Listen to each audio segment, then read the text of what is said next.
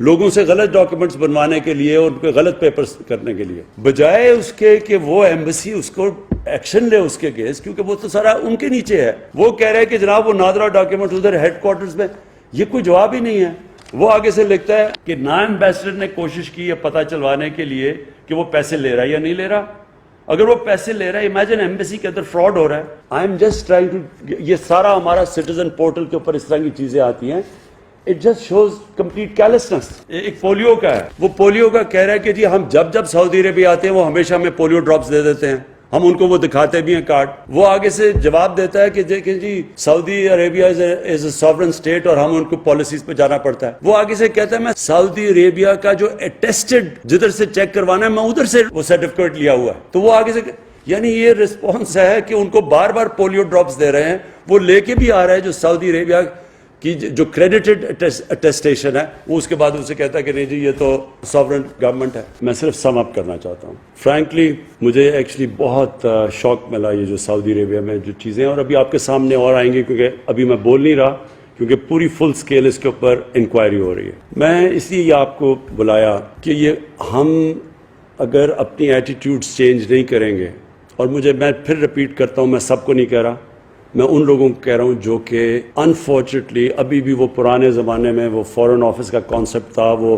Prototype brown صاحب ہوتا تھا، وہ جا کے انگریز کی طرح بیہیو کرتا تھا اور لوگوں کو اپنا ایکول نہیں سمجھتا تھا. اور کیونکہ میں نے دیکھے ہوئے ہیں یہ 70s کے اندر جو ایمبیسڈرز کی ایٹیٹیوڈ تھی. But I want this time کہ بڑا کلیئر اس کی مانیٹرنگ ہو. یہ جو ویب سائٹ ہے یہ ان کی ایمبیسیز میں بھی ہو، آپ کے ساتھ بھی لنکڈ ہو. Shah ji you must oversee it. آپ کے نیچے کوئی آدمی ہونا چاہیے، اسپیشل آفیسر جو فیڈ بیک لے ساری، اور ہم بھی سٹیزن پورٹل سے جو ہمیں کمپلینٹس آئے اور ہمیں بہت آتی ہیں ہم سیدھے آپ کے پاس بھجوائیں. جو ابھی تک بھجوا رہے ہیں وہ رسپانس جو آتا ہے وہ بڑا سیٹسفیکٹری نہیں ہے. وہ بڑا سٹینڈرڈ قسم کا رسپانس آتا ہے جو ایک بیوروکریٹک قسم کا، جو میں نے ابھی آپ کو بھی پڑھے ہیں کہ وہ ہسبینڈ وائف کہہ رہے ہیں طلاق ہے سب کچھ ہے، یونین کاؤنسل ہے، وہ بیوروکریٹ بھیج رہے جی، اور لوگوں کے کام رک جاتے ہیں ساروں کے. سو نمبر 1 اس کی پلیز مانیٹرنگ ہونی چاہیے کہ کون، کیونکہ ہم تاکہ سزا اور جزا دیں، لوگوں کو اوپر اٹھائیں جو کہ اچھے کام کر رہے ہیں، اور جو نہیں کر رہے ہیں وہ پنش دیم. سیکنڈلی ایک کمپیشن میں چاہتا ہوں، اور کمپیشن تب آتا ہے جب کہ آپ کو ایکچولی فکر ہو کہ یہ جو بیچارہ